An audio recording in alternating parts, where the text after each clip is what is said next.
Para que sepan, estamos grabando. Eh,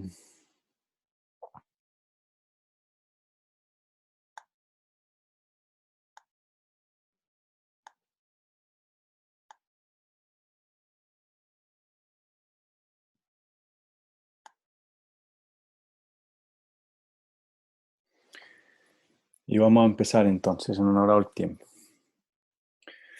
Bueno, hoy aceptemos un par de personas más. Hoy vamos a hablar de dos cosas bien interesantes, o dos aspectos importantes. La una, vamos a darle otra mirada a lo que era la consanguinidad. No sé si se acuerdan que en alguna de las clases anteriores hablamos de que los pedigrís servían para estudiar la segregación de varios rasgos, ¿cierto? De hecho que se utilizaban mucho en humanos por el tema de que son, obviamente no se pueden cruzar en laboratorio y tienen progenies pequeñas, etcétera. Entonces utilizamos los pedigrís y habíamos visto que en general los rasgos que eran recesivos surgían de vez en cuando o frecuentemente cuando había consanguinidad entre los parientes. Ya vamos a ver un poquitico más eso en detalle. Vamos a mirar un coeficiente que se utiliza para cuantificar qué tan consanguíneos son varios individuos y eso sirve también para estudiar los efectos que tiene la consanguinidad en la genética, varios aspectos. Y luego vamos a hablar de la genética asociada al sexo. Ya vamos a hablar de cromosomas sexuales, de genes que están en esos cromosomas y un par de cosas más. Entonces empecemos. Vamos a empezar hablando de la consanguinidad. Habíamos dicho en la clase pasada o en una de las clases anteriores, ya que los rasgos recesivos generalmente surgían en este tipo de pedigríes donde habían muchos individuos emparentados. Ya esto es el pedigrí de una familia de la realeza, o no, no me acuerdo si es una familia de realeza o de una familia de las comunidades Amish en Estados Unidos. Y como pueden ver, hay muchos matrimonios de individuos que están emparentados. ¿Ya? Generalmente era común casarse entre primos, qué sé yo. Y miren que en este caso, a partir acá de la quinta generación, empieza a haber casos de albinismo, ¿ya? Y cada vez se vuelven más frecuentes. Habían familias muy grandes, pero el albinismo se vuelve más común mientras más consanguinidad haya. Otro aspecto que también se ha visto con la consanguinidad, sobre todo en plantas, ya era que, como les decía, como Mendel le había hecho líneas consanguíneas, ¿cierto? Que eran relativamente interesantes porque permitían tener rasgos muy bien caracterizados y muy limpios, muy homogéneos, ¿ya? Pero se daban cuenta que después de cierto tiempo de autofecundar estas plantas o de hacer líneas consanguíneas, iban perdiendo su vigor de cierta forma, ¿ya? Y que cuando habían cruces entre esas líneas, en este caso, miren, aquí tienen plantas de maíz que se llaman la línea consanguínea 1 y línea consanguínea 2, si yo las cruzo, me producen plantas, estos híbridos que son más vigorosos, son más grandes, en este caso producen mazorcas más grandes, etc. ¿Ya? Ese concepto de cruzar líneas consanguíneas, altamente endogamias, se llama como heterosis, ¿ya? Ya que el producto es, en teoría, mejor que el de cada una de esas líneas por separado, ¿ya? Entonces, esa heterosis o esos individuos que son híbridos de estos, en este caso heterocigotos, ya si se acuerdan de nuestros cruces de Mendel, son individuos que son heterocigotos, muestran cierto vigor. Y eso se ha visto en muchas especies y cepas que se cultivan, etc. ¿Ya? Entonces, una de las preguntas, ¿cierto?, era cómo llegaba uno a esto. ¿Por qué hay esas diferencias y cómo puedo cuantificarlo? ¿Cómo puedo cuantificar el nivel de endogamia? Y para eso hay formas de hacerlo de análisis genéticos. Ya vamos a hablar un poquitico del análisis genético de endogamia. En este caso, este diagrama que ven acá, esta pedigrí, vemos el cruce de, ¿cierto?, un individuo que tiene dos hijos, o un hijo y una hija, y esos hijos se aparean entre sí. ¿Ya? Entonces, este es el caso extremo de endogamia, donde hay apareamiento entre hermanos. Y lo que vamos a hacer, o lo que hace este análisis de genético de endogamia, es reescribir o calcular la probabilidad de que un alelo, ¿cierto? En este caso, imagínense que este individuo C es un heterocigoto, tiene un alelo azul, lo pinté aquí con un círculo azul y uno rojo. La probabilidad de que este hijo I, acá abajo, reciba dos copias que son idénticas por descendencia, es decir, ambas vienen de esta bolita roja de C, es lo que yo voy a calcular como el índice de endogamia. ¿Ya? Entonces, en este caso, para que estas dos bolitas o estos dos alelos en I sean rojas, esta bolita roja tuvo que haber pasado a la mamá, ¿cierto? Este alelo tuvo que haber pasado a la mamá y esta bolita roja también tuvo que haber pasado al papá. ¿Ya? El mismo alelo tuvo que haber pasado a ambos y luego, posteriormente, este mismo alelo rojo tuvo que haber pasado de acá a acá. ¿Ya? Entonces, hay muchos eventos que se tienen que cumplir para que eso ocurra, ¿cierto? Ya habíamos visto con probabilidades que yo puedo calcular eso, ¿cierto? ¿Cuál es la probabilidad de que este evento, de que este individuo siendo heterocigoto le transmita su alelo a esta persona y que a su vez esta persona siendo heterocigota le transmita el alelo acá, etcétera, ¿ya? Entonces, ese coeficiente de endogamia es la probabilidad de que dos copias de un gen en un individuo sean idénticas por descendencia, ¿ya? Es decir, que vienen de un ancestro común. En este caso, el ancestro común es esta persona C. Y se calcula relativamente fácil, ¿ya? Generalmente se hacen 3 pasos, ¿ya? La idea es que ustedes entiendan cómo es el proceso.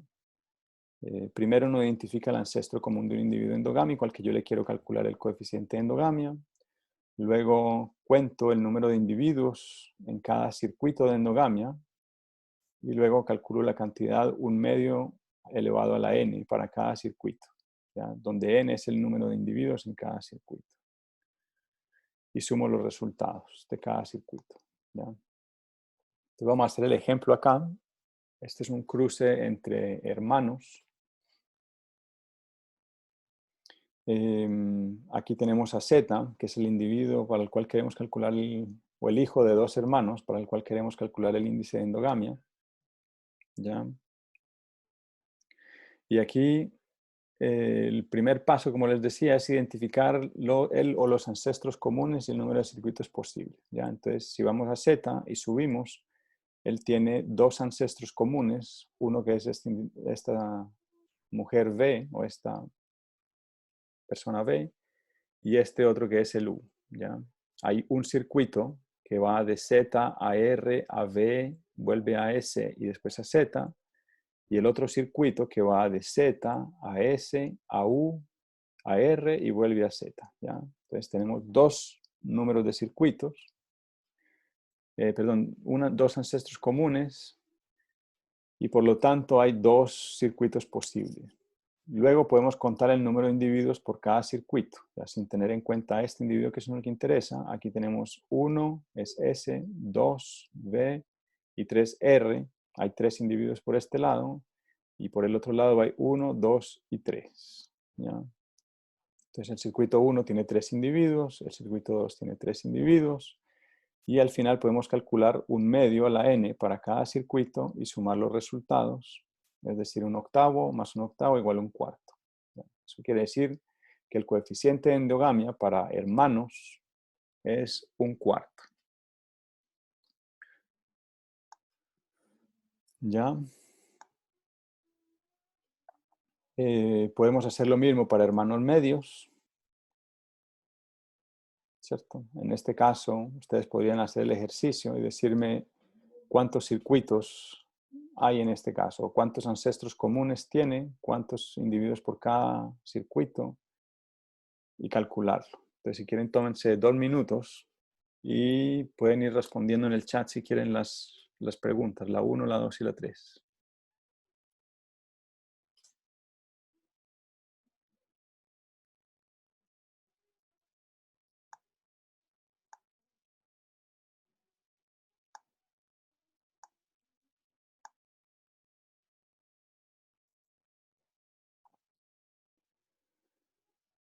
Entonces, en este caso, ¿cuántos ancestros comunes identifican ustedes de I, de este individuo I?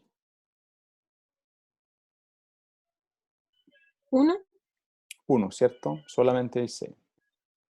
El número de individuos en ese circuito, sin contar ahí, serían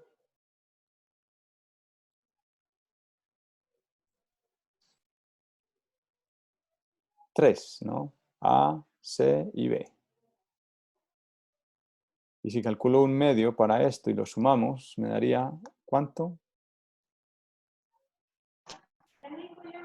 Un octavo. Un octavo, ¿cierto? Entonces el coeficiente de endogamia para medios hermanos es de un octavo. Aquí tienen varios pedigrís, tienen hermanos es un cuarto, medio hermanos es un octavo, primos un 16avo, primos dobles un octavo y tío, sobrina un octavo y así sucesivamente. Uno lo puede calcular para cualquier tipo de pedigrí. No vamos a seguir en detalles, ya esto simplemente para que lo tengan en cuenta, pero esto es lo que se utiliza mucho en el estudio de pedigrís para calcular el efecto de la endogamia sobre diferentes rasgos. Entonces aquí en este caso, en esta figura, tienen acá en el eje de las Y dos rasgos en plantas de maíz, uno que es la altura de la planta y el otro que es la producción, número o el peso de los granos de maíz que salen por cada 100 metros cuadrados de cultivo. Y aquí abajo tienen el F, ese coeficiente de endogamia. Y no sé si se dan cuenta, pero hay una tendencia muy clara en que a medida que aumenta ese coeficiente de endogamia, ya mientras más emparentadas estén las plantas entre sí, cuando se cruzan, menor es el rendimiento. ¿Ya? Eso está estrechamente asociado a el hecho de que a medida que mientras más endogámicos o mientras más consanguíneos sean dos individuos o el apareamiento de dos individuos, las probabilidades de que surjan estos alelos deleterios aumenta. ¿Ya? En otras palabras, si vamos acá, imagínense que este punto rojo es una mutación que produce algún defecto que es deleteria, ¿cierto? Mientras más cercano sea el cruce, ¿cierto? Si ese individuo tiene esa mutación y se casa o se aparea con un hermano, la probabilidad de que lleguen en estado homocigoto a este individuo es muy alta, es un 25%. Si son medios hermanos es un poquito más bajita y así sucesivamente. ¿Ya? El punto es que a mayor consanguinidad, más probable es que se acumulen estas mutaciones que son deleterias. ¿Ya? Entonces, en resumidas cuentas, la endogamia aumenta la frecuencia de homocigotos y disminuye la frecuencia de heterocigotos, y los efectos de la endogamia son proporcionales al coeficiente de endogamia, y esta es la probabilidad de que dos copias de un gen en un individuo sean idénticas por descendencia en un ancestro común. ¿Preguntas hasta ahí?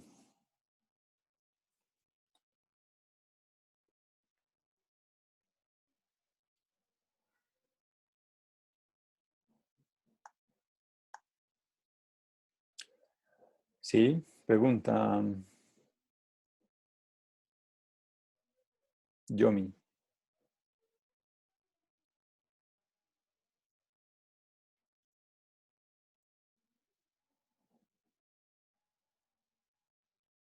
¿No? Bueno, sigamos entonces. A ver. Profe, ahí escribí la pregunta. Entonces la pregunta es si la endogamia es más beneficiosa para plantas que para humanos. No, para nada. La endogamia en general no es beneficiosa para ningún organismo.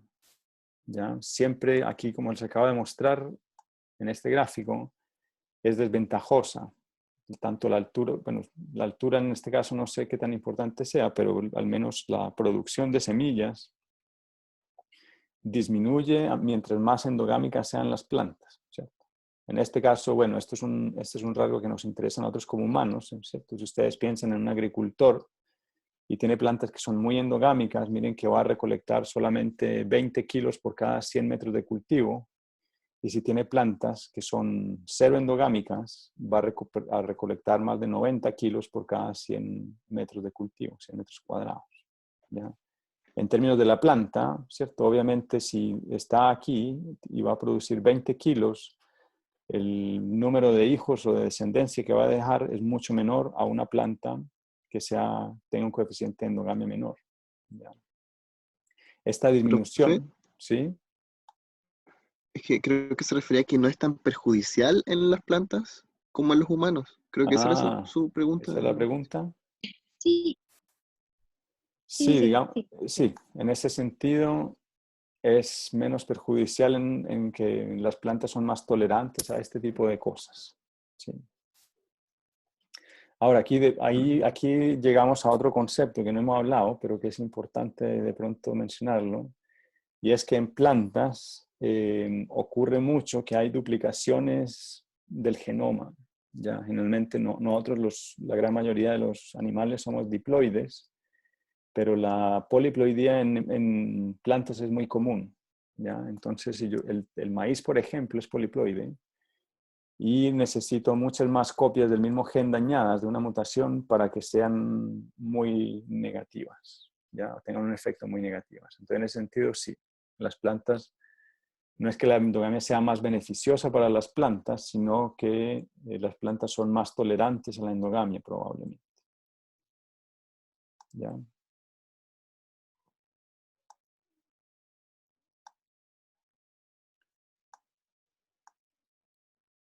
¿Alguna otra pregunta?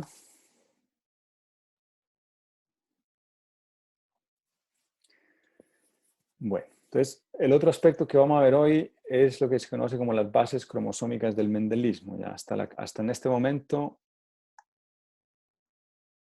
¿otra pregunta parece? No. Hasta este momento habíamos hablado de rasgos, ¿cierto? Y habíamos dicho que Mendel había predicho o había postulado 3 leyes. Y cuando esas leyes se cumplían, ¿cierto? Uno podía predecir cuál iba a ser la proporción de los rasgos en un cruce determinado. Sin embargo, cuando Mendel postuló todo esto, como les decía antes, no se sabía en dónde estaba este famoso material hereditario, no se sabía dónde estaban los genes, cuáles eran las moléculas responsables, y eso se descubrió mucho después. Hoy vamos a hablar un poquitico de eso. Antes de hablar de eso, vamos a definir qué son los cromosomas. Ya, y vamos a ver que una de las cosas bien intrigantes en la naturaleza es que cada especie tiene un conjunto característico de cromosomas y el número de cromosomas varía enormemente entre especies.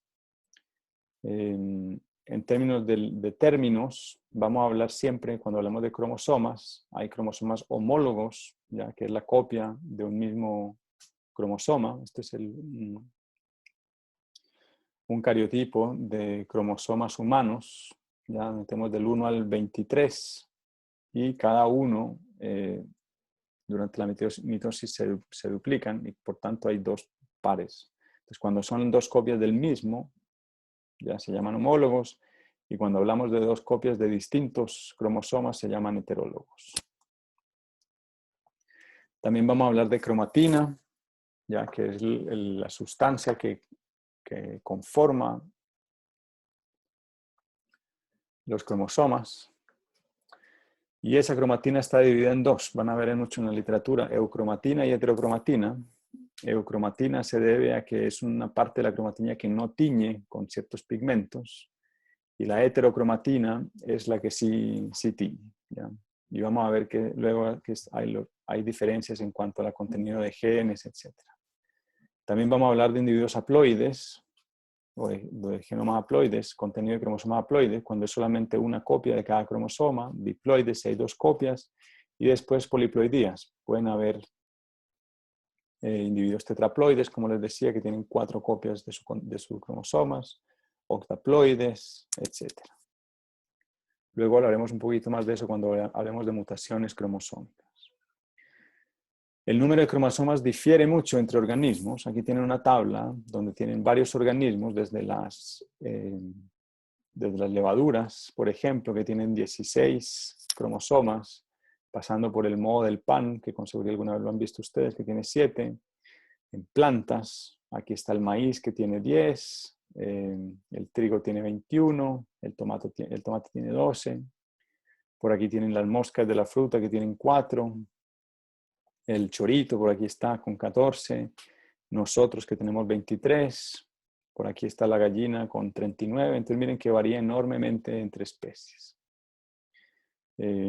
Generalmente los animales más complejos, entre comillas, tienden a tener más cromosomas que los animales más sencillos. También cuando se empezaron a hacer estudios de cromosomas,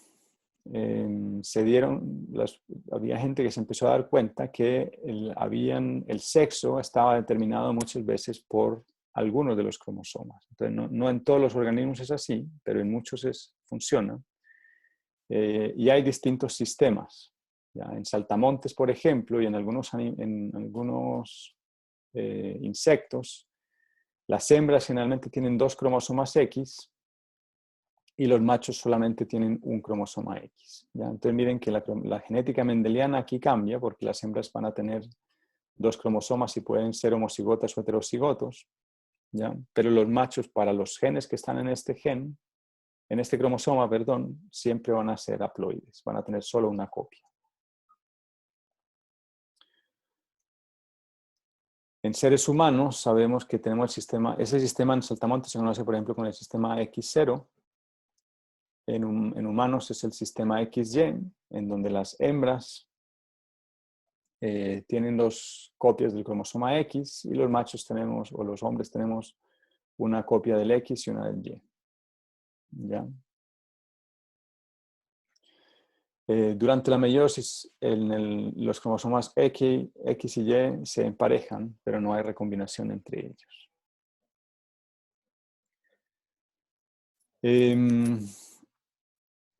Otro punto importante que hay que tener en cuenta es que en general en individuos diploides, las células somáticas son diploides y tienen el doble de cromosomas que los gametos, que son haploides. Los cromosomas sexuales son diferentes entre los sexos, ya mientras que los autosómicos generalmente son similares. Entonces, con base en esas observaciones, en algún momento llegó una persona que se llama Thomas Morgan, es considerado como uno de los grandes genetistas de todos los tiempos, que se dio cuenta que habían ciertos rasgos que estaban ligados al sexo en Drosophila. ¿Ya? Y estos experimentos fueron los primeros que proporcionaron evidencia de que ese principio de segregación y distribución independiente de Mendel estaba asociado al comportamiento meiótico en los cromosomas. Entonces, en este momento había gente que se había dedicado a estudiar en citogenética el comportamiento de los cromosomas durante la replicación celular, tanto en meiosis como en mitosis. Y a este señor, con estos experimentos, fue el primero que demostró que la segregación de los rasgos estaba asociada a la meiosis. ¿Ya? Y lo hizo con unos experimentos muy bonitos, muy sencillos, muy elegantes, todo a partir de observaciones. Entonces, él tenía un laboratorio, ¿cierto? Como el que nosotros estamos haciendo de forma virtual, él lo tenía en vivo y en directo, y cultivaba estas mosquitas, y algún día se encontró con que había un macho que le había surgido una mutación y era que tenía los ojos blancos. ¿Ya? Y él encontró esta mosquita y dijo, bueno, vamos a cruzarla, vamos a ver qué pasa, sin saber muy bien entender esa mutación. Y cuando hizo su primer cruce de una hembra de ojos rojos con un macho de ojos blancos, encontraba que todos los hijos eran de ojos rojos. ¿Ya? Entonces eso le dio a pensar de que efectivamente el ojo blanco era un rasgo recesivo con respecto al ojo rojo.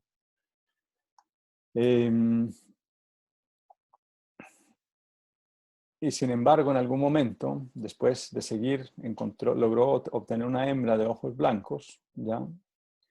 Y cruzó esa hembra de ojos blancos con un macho de ojos rojos, ¿cierto?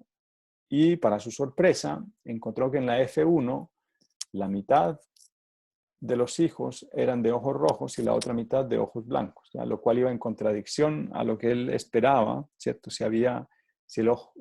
Los ojos blancos eran recesivos con respecto a los ojos rojos, él esperaba que en esta F1 todos fueran de color rojo, ¿cierto?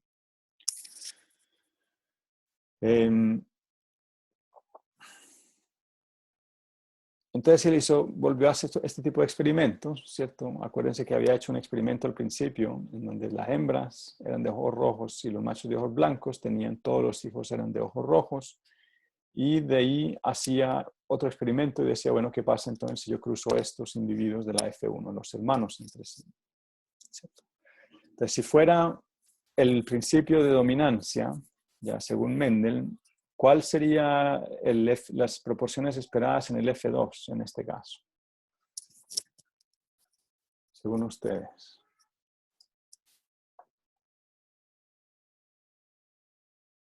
¿Debería salir un 25% con ojos blancos? Cierto, un 25% con ojos blancos. ¿Ya? Y efectivamente él hizo el experimento y encontró un 25% de ojos blancos. Pero no se quedó ahí. Ya, miren, estas son las rigurosidades de la ciencia, ¿no? Él no se quedó ahí, sino que fue y las dividió por sexos. Y lo que se dio cuenta era que en esta F2 todas las hembras eran de ojos rojos y en los machos, la mitad de los machos, ¿cierto? En este caso la mitad son machos y la mitad son hembras, pero la mitad de los machos eran de color blanco, tenían ojos de color blanco y la otra mitad ojos de color rojo, ¿ya? Y esto fue lo que le llevó a él a pensar, va a ser el link entre la meiosis, los cromosomas y la herencia de los rasgos, ¿ya? Este resultado. Entonces él propuso este modelo, ¿cierto? Dijo, bueno, si los cromosomas son los que portan estos famosos genes, los responsables de la herencia, entonces aquí tienen un concepto, un pequeño esquema, un modelo conceptual de los cruces que acabo de hacer. Entonces, la hembra es XX, el macho es XY, ¿cierto? La hembra que tiene ojos rojos, en este caso mi parental es homocigota, y el macho solamente tiene una copia del X y está mutado y por eso produce ojos blancos. Cuando yo los cruzo, yo voy a tener que todas mis hembras son heterocigotas, pero van a tener ojos rojos, porque el rojo es dominante sobre el blanco, ¿cierto? Y las hembras sí o sí tienen que recibir uno de los dos cromosomas del macho, ¿cierto? Reciben un cromosoma X del macho, que es este que está mutado, pero todos los machos de este primer F1 son normales porque reciben sí o sí el cromosoma X de la hembra, que está normal, ¿cierto? El otro es el cromosoma Y, que lo reciben del macho. Cuando yo cruzo estos hermanos entre sí, ¿cierto? Las hembras heterocigotas con los machos normales, entonces voy a tener la mitad de las hembras que son homocigotas normales, la otra mitad que son heterocigotas, pero son de ojos rojos, o sea, todas las hembras de ojos rojos, y los machos, la mitad van a ser de ojos normales porque reciben este cromosoma de la mamá, y la otra mitad van a ser de ojos blancos porque reciben este cromosoma mutado de la mamá, ¿cierto? Siendo el otro cromosoma el cromosoma Y. Entonces ahí eso explica el por qué se encuentran esas proporciones y esa diferencia entre sexos, ¿ya? Él hizo más cruces, aquí tienen otro cruce, que ustedes van a poder hacer probablemente en el práctico, si quieren, donde por ejemplo aquí tenemos una hembra heterocigota y un macho homocigoto recesivo, ¿ya? Sabiendo lo que ya saben ustedes de este tipo de segregación de genes asociados al sexo, ¿qué es lo que esperaríamos acá en esta progenie?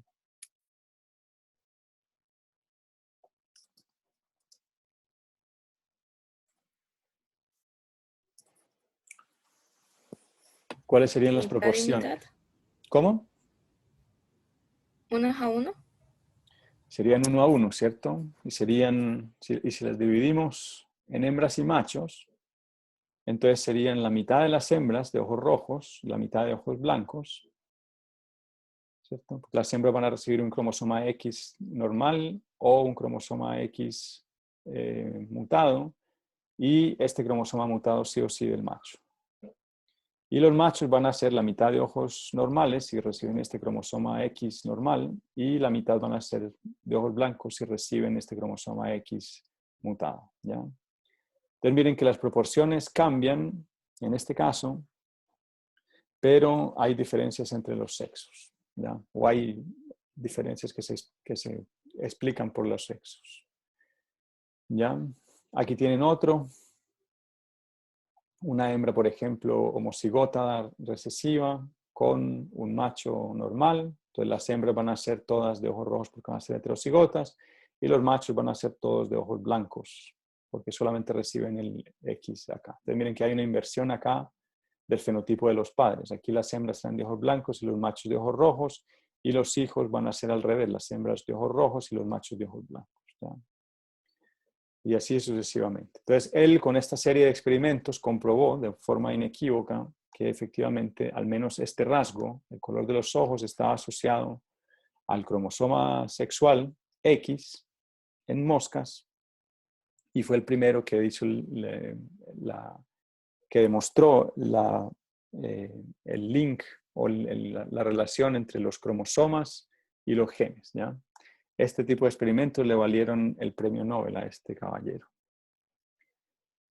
Ya, entonces hoy en día sabemos, como les muestro aquí, esto se había estudiado, ya hay gente que en el microscopio había visto que había la segregación en metafase, anafase y telofase de los distintos cromosomas en los gametos, ¿cierto? De las dos copias de cada, aquí tengo dos copias de cada cromosoma tiene dos brazos y durante la segregación, ¿cierto? Eventualmente cada uno de los alelos queda en un solo gameto, ¿ya?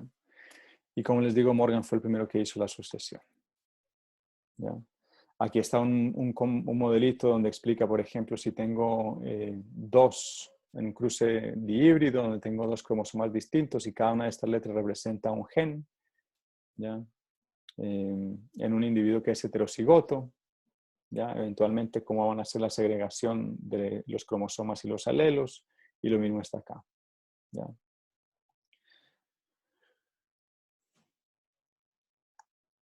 Entonces aquí está, se cumple el principio de la distribución independiente durante la segregación de los cromosomas durante la meiosis, ¿ya?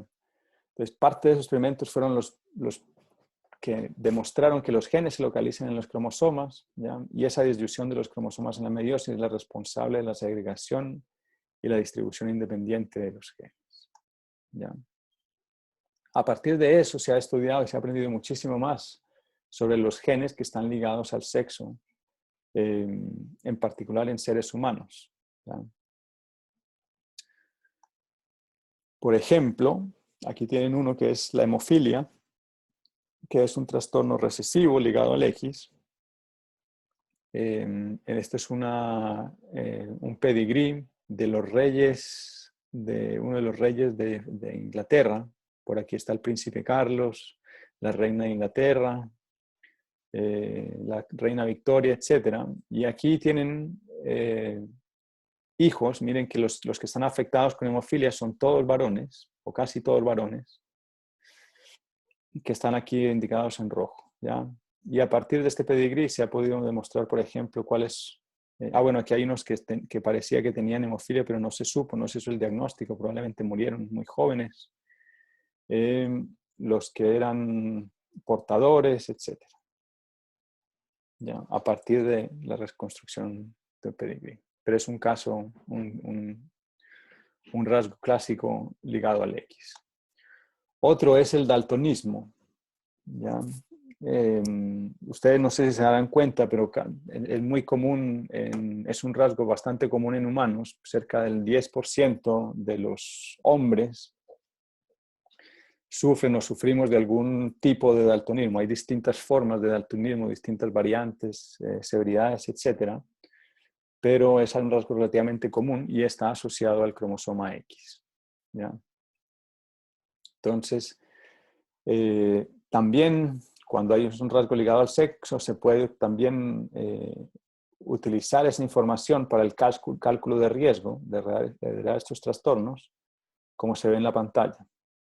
Por ejemplo, aquí, si tenemos un pedigrí ¿ya? Y aquí tenemos y queremos calcular cuál es la probabilidad de que este hijo acá sea daltónico. Podemos hacerlo utilizando la información que está acá, ¿ya? Entonces, en este caso, por ejemplo, la probabilidad de que este sea daltónico es 1/8, y este 1/8 viene de que sea hombre, ¿cierto? La probabilidad de que sea hombre es 1/2, y de si es hombre, que herede el alelo mutante de su mamá, que la probabilidad es 1/2, ya que esta mujer aquí tiene la probabilidad de 1/2 de haberla recibido de esta persona que sabemos que lo tiene, que es heterocigota, ¿ya? Y así sucesivamente se pueden hacer ese tipo de cálculos para mirar riesgo y eventualmente que las parejas donde saben que en la familia hay este tipo de rasgos puedan tomar una decisión más informada. El cromosoma Y es otro que es bien interesante. En algún momento tal vez hablaremos de la evolución de este cromosoma, pero se cree que en algún momento, cuando uno analiza la similitud de las secuencias que hay en estos genes hoy en día, sabemos que las puntas, las partes terminales son más o menos parecidas entre sí, entre el X y el Y, y eso se ha llevado a pensar de que el cromosoma Y es un cromosoma X que se ha degenerado durante mucho tiempo. O sea, estamos hablando de millones de años. El cromosoma Y de por sí tiene pocos cromosomas y hay pocos rasgos que están ligados al cromosoma Y. Vamos a hablar de un par, ¿no? De uno nomás. Y hay genes pseudoautosómicos, se llaman, porque están presentes en ambos cromosomas, X y Y, que son estos que están en estas partes en amarillo, ¿ya? Y eso es lo que ha llevado a pensar en esta idea Profe, de que en algún momento eran iguales, ¿sí? ¿y se teoriza que el cromosoma Y podría desaparecer eventualmente? No sé, eso es una buena pregunta. Eso es una buena pregunta. Habría que hacerla. Yo no he hecho la tarea de revisar en la bibliografía científica si de teoría existe, pero puede ser. Habría que verlo. Hay varios aspectos interesantes de estos dos cromosomas. Una, por ejemplo, es que no hay recombinación entre ellos, ¿ya? Y otra, como les digo, es que cada vez hay menos genes acá, o al menos se sabe que hay muy pocos genes acá en este. Casi todos los genes están en el X. Claro. Puntos importantes, ya hay trastornos que son causados por mutaciones recesivas ligadas al cromosoma X. Obviamente son más comunes en hombres que en mujeres, porque en hombres no hay heterocigotos, ¿cierto? Y en mujeres, al ser recesivas, si una de las dos copias del cromosoma está mala, el otro compensa, ¿ya? Y el cromosoma Y lleva menos genes que en el X. Ahora, vamos a hablar un poquitico de la determinación del sexo y de los cromosomas sexuales. Como les decía, se había visto en muchos casos, no en todos los organismos, pero en muchos se ha visto que hay una correlación entre el fenotipo sexual, ¿cierto? El sexo que presenta un organismo y los cromosomas que tiene el cariotipo, sobre todo si tiene X o Y o X0, etc. No obstante, que les quede claro que esto no es en todos los organismos. De hecho, hay muchos organismos en la naturaleza en donde el sexo es determinado por otros factores, por ejemplo, en la temperatura, lo que ocurre en reptiles como en los cocodrilos y las tortugas, etcétera, en donde de un nido de huevos, dependiendo si la temperatura es caliente o fría, va a determinar si los hijos son hembras y machos. ¿Ya? Un tema interesante, por ejemplo, con el cambio climático en sitios donde se prevé un aumento promedio de la temperatura, quiere decir que va a haber un cambio en el sexo de los hijos que salen, por ejemplo.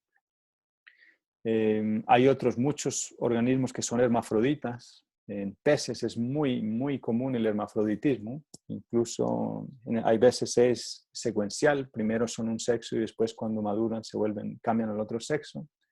Hay otros organismos que son siempre hermafroditas. En fin, en la naturaleza hay todas las gamas que ustedes se puedan imaginar en términos de determinación sexual. Nosotros vamos a hablar solamente los que están asociados a cromosomas.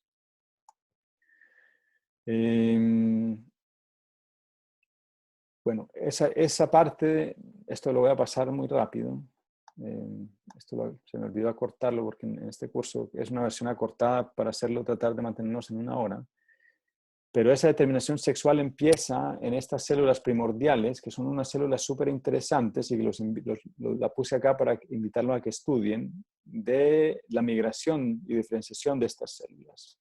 Son unas células que durante el desarrollo del feto se producen en una parte y van a hacer una migración, se ven a microscopio electrónico, aquí las tienen, y van a migrar eventualmente a lo que van a ser los óvulos y los testículos, ¿ya? Y ahí es donde se van a producir todas estas reacciones de hormonas, etcétera, para determinar efectivamente si un individuo es de un sexo o del otro.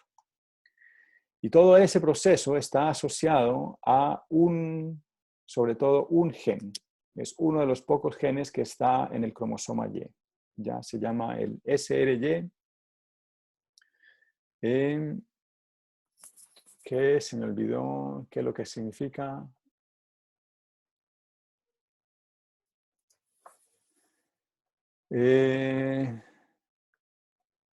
Se me olvidó a qué corresponde ese.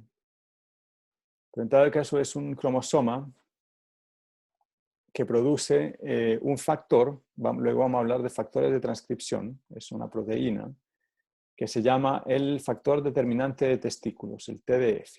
¿Ya? Entonces, si este gen está acá y está activo, se produce esta proteína y estas células embrionarias que les acabo de decir, ¿ya? Se van a diferenciar en testículos. Y si se va por esta vía, quiere decir que eventualmente ese organismo va a desarrollar características sexuales masculinas. ¿Ya? Desencadena un montón de otras cadenas, de otros genes, etcétera, que van a llevar a que esa persona tenga características masculinas. Y si el cromosoma Y normal está ausente, es decir, una persona es XX, no se produce este factor y esas células embrionarias van a desarrollarse como un ovario, ¿ya? Y esa persona va a tener características femeninas. Pero todo está determinado por este gen. Entonces pueden haber, ¿cierto? Y se ve de vez en cuando, personas que tienen, donde hay una translocación, vamos a ver luego que eso ocurre cuando vemos mutaciones cromosómicas, y que tienen un gen X que tiene este gen SRY, ¿ya? Y va a tener las características masculinas, ¿ya? Pero va a tener un cariotipo femenino, XX. Una persona que hablamos de normal, entre comillas, simplemente porque es como lo más prevalente, nada más, es las personas que tienen XY y tienen ese gen en el cromosoma Y, ¿cierto? Pero también puede ser fenotipo femenino, ya características sexuales femeninas, pero ser de cariotipo XY, donde este fragmento falta o ese gen simplemente está mutado y no se expresa. ¿Ya? Esto me lo voy a pasar. Bueno, son formas que tiene de producirse lo que se llama la feminización testicular, es decir, tener el cariotipo normal, ¿ya? Pero para que ese SRY o ese factor funcione, tiene que haber un receptor en el cromosoma X, ¿ya? Que va a hacer que sigan las señales que tienen que haber. Entonces yo puedo tener X y Y normalmente, pero si este receptor de testosterona, el TMF que está en el cromosoma X, no funciona bien, la persona puede ser XY y sin embargo va a desarrollar características sexuales femeninas, si este otro gen no está funcional. Ya, entonces no solamente es el SRY en el cromosoma Y, también hay otros genes que tienen que estar buenos, pero todo esto se inicia con este gen. En Drosófila la determinación de sexo es distinta, a pesar de que tienen cromosomas X y Y. El sexo en Drosófila se determina en términos de la proporción de cromosomas X a autosómicos, ¿ya? Entonces, normalmente el macho tiene la mitad de cromosomas X que la hembra, ¿cierto? Perdón, si el número de X es la mitad que los normales, entonces va a ser macho. Si son igual proporciones, va a ser hembra y así sucesivamente. Y todos estos son mutantes, o sea, tienen mutaciones cromosómicas que hacen otros tipos de combinaciones de sexo, de fenotipos sexuales. Existen otros mecanismos de la determinación del sexo. En aves, por ejemplo, se conoce como el sistema ZW y se llama así porque acá, en este caso, el sexo heterogamético, es decir, con cromosomas distintos, es la hembra y no el macho, ¿cierto? La hembra tendría como el equivalente al X y Y de nosotros, pero acá se llaman ZW, ¿ya? Se llama el sistema ZW.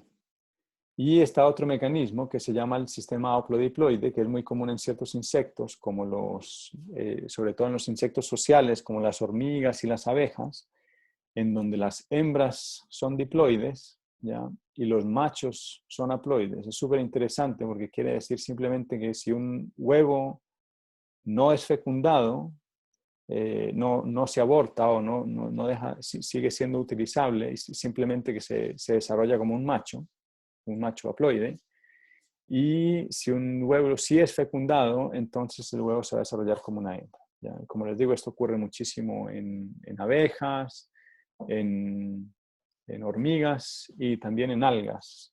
En algas es muy común.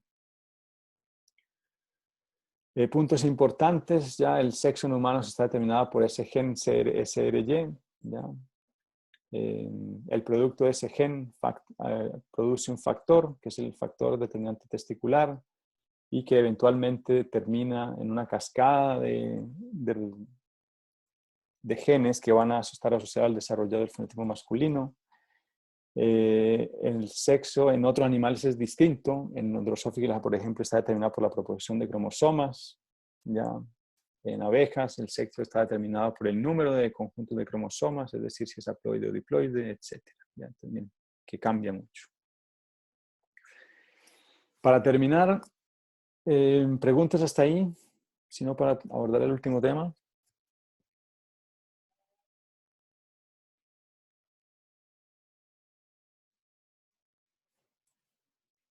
No. Bueno, pues para terminar, no sé si se dieron cuenta que, ¿cierto? Surge una pregunta cuando uno ve, sobre todo en humanos, por ejemplo, en donde las mujeres tienen 2 cromosomas X y los hombres tienen solamente 1. Entonces, si uno piensa, eso quiere decir que las mujeres tienen los genes que están en el X los tienen en duplicado con respecto a los hombres, ¿ya? Y la pregunta es, ¿cómo se hace entonces para que haya una compensación de esos genes, ¿cierto? Si todos los genes de ambos cromosomas X estuvieran activos todo el tiempo, quiere decir que para todos esos genes las mujeres tendrían el doble de producto, el doble de proteínas, etcétera, que se producen con respecto a los hombres o a los de sexo masculino, ¿ya? Entonces existen diferentes mecanismos para ajustar eso y eso se llama la compensación de dosis. Uno de ellos, ya en Drosophila, por ejemplo, se llama la hiperactivación de genes ligados al cromosoma X. Ya es decir, que en Drosophila, por ejemplo, los machos, en los machos, los cromosomas del X trabajan al doble, ¿cierto? Producen el doble de producto que lo que producen los de las hembras y de esa forma compensas. En humanos y en general en mamíferos ocurre lo contrario, es decir, hay una activación de genes ligados al cromosoma X en hembras. Y la forma en que ocurre es bien curiosa, ¿ya? Se llama mosaicismo porque en cada una de las células que tienen, ¿cierto? Donde hay 2 cromosomas X, hay uno de los 2 cromosomas X que se inactiva de forma aleatoria. Cuando hay genes que son heterocigotos, este es el ejemplo de las gatas cálico, que se llaman, son este tipo de gatas que tienen esta pigmentación en el pelaje. Bueno, son gatas que son heterocigotas para un gen asociado a la coloración del pelo, que está en el cromosoma X, ¿ya? Y en función en las células de la piel, en donde se apague uno o el otro alelo, ¿ya? Uno, por ejemplo, que produce asociado a pigmentación clara y el otro que está asociado a pigmentación oscura, en función de qué partes del cuerpo se apague uno el otro, van a producir estos patrones de parches en el pelaje, por ejemplo. También, si uno mira en el microscopio, hay una reducción, estos cromosomas que están inactivos se reducen de tamaño, se condensan fuertemente y se pueden ver. De hecho, este era un práctico que hacíamos en el laboratorio, que desafortunadamente por el COVID no lo vamos a poder hacer, pero había un práctico en donde ustedes tomaban, hacían un raspado del carrizo bucal, lo teñíamos y mirábamos en el microscopio y podían ver células epiteliales en donde se ve el cromosoma X en mujeres condensado, el inactivo, como un puntito aquí, como se ve esto. Y eso se conoce como el cuerpo de Barr. Lastimosamente no lo vamos a poder hacer este año. En todo caso, es importante que tengan en cuenta, ¿cierto?, que el hecho de que haya cromosomas sexuales quiere decir que tienen que existir mecanismos para compensar la dosis de genes. Luego vamos a hablar de genes y de transcripción y traducción cuando hablemos de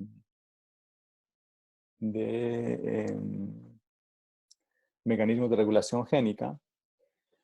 En algunos organismos esa compensación se da por una hiperactivación, como es el caso de Drosophila, y en otros se da por una inactivación, ¿ya?, como es el caso de la inactivación de los cromosomas X en hembras. ¿Preguntas hasta ahí?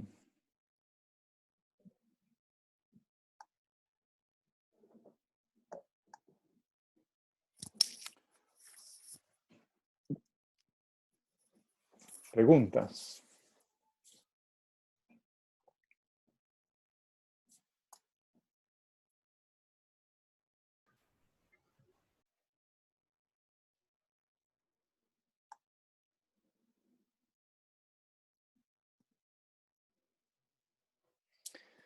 No sé si pueda desaparecer.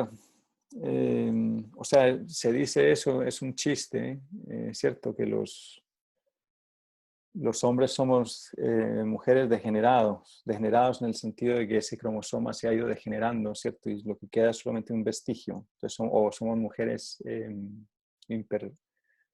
imperfectas. Pero no, es una pregunta que la pueden consultar. O sea, si quieren, podemos hacer eso. Si a alguno le interesa,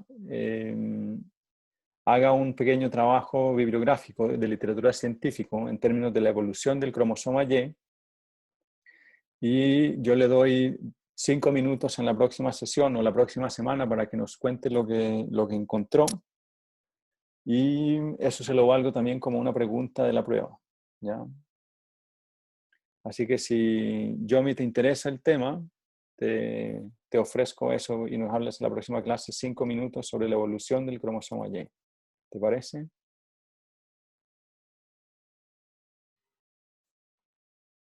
Pero si desapareciera, ¿qué determinaría el sexo masculino? Es que eso es lo extraño.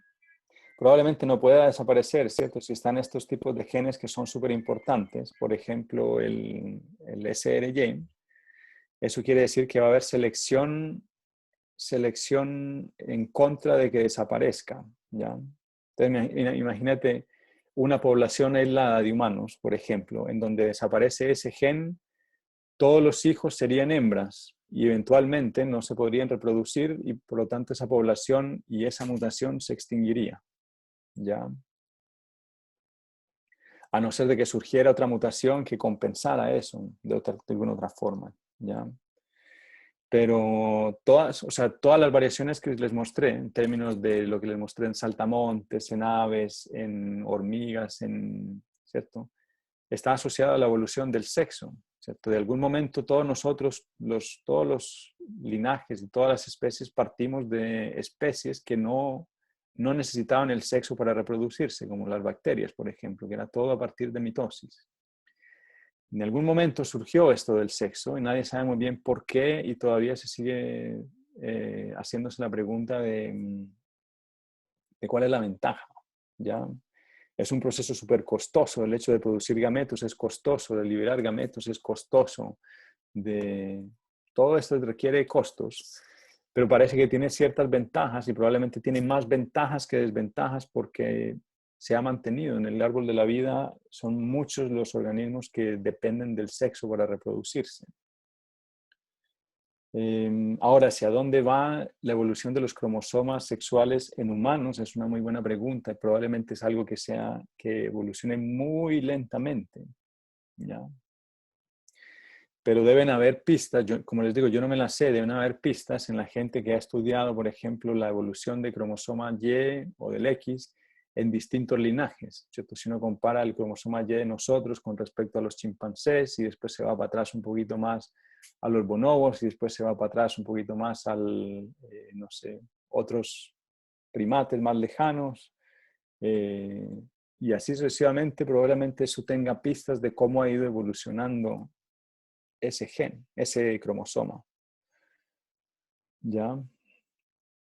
Entonces, que se vaya a desaparecer o no, quién sabe. Si eventualmente, como les digo, si eventualmente no se necesitara para producir, en este momento, por ejemplo, los humanos no podemos producir de haploides, ¿ya?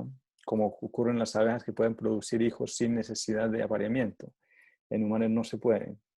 Que exista en algún momento una mutación que conlleve a eso, eventualmente sí podría desaparecer, pero mientras hayan genes que se necesitan, ahí probablemente siga cambiando. ¿Ya? El hecho de que no puedan recombinar hace que pueda seguir cambiando independientemente el uno del otro. Pero quién sabe. ¿Ya? Profe, ¿Sí? si es que llegara a pasar eso como de la haplodiploidía, el ser humano, ¿dejaríamos de ser mamíferos o no? No sé, esa es una pregunta medio existencial, no tengo la más remota idea qué pasaría. No sé si dejaríamos, o sea, no sé si dejaríamos ser mamíferos. Eso, la parte de ser mamífero está asociada al cuidado de las crías, ¿no? La producción de leche y el cuidado de las crías. Pero Y a eso, la forma de reproducción. o sea, la parte de mamífero es simplemente que producimos leche, que tenemos mamas, producimos leche y hay una placenta, ¿cierto? Los hijos crecen dentro del vientre de la madre en una placenta y no en un huevo externo, etc. Aunque hay variantes, hay mamíferos que producen leche, que amamantan a las crías, pero que producen huevos, por ejemplo. ¿Ya? Que sus hijos los tienen El en huevos, ornitorrinco. como el ornitorrinco, sí. Entonces, como les digo, no sé si una cosa esté asociada a la otra, ¿cierto? El hecho de que se mantenga o no el sexo probablemente no dependa o esté asociado a que seamos mamíferos o no. Definitivamente estará asociado a cómo evoluciona la sociedad, como sociedad, ¿no? El hecho de que el sexo sea o no necesario para la reproducción. ¿Ya?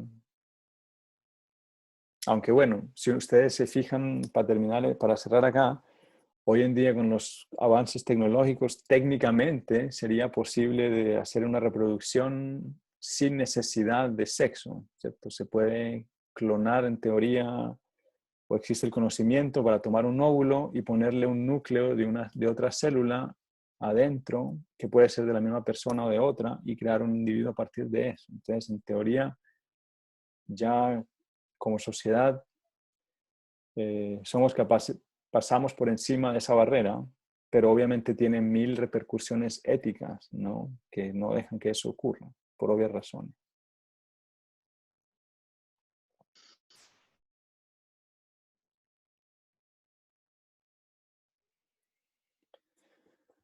Muy bien. ¿Alguna otra pregunta? Si no, voy a parar la grabación en este momento.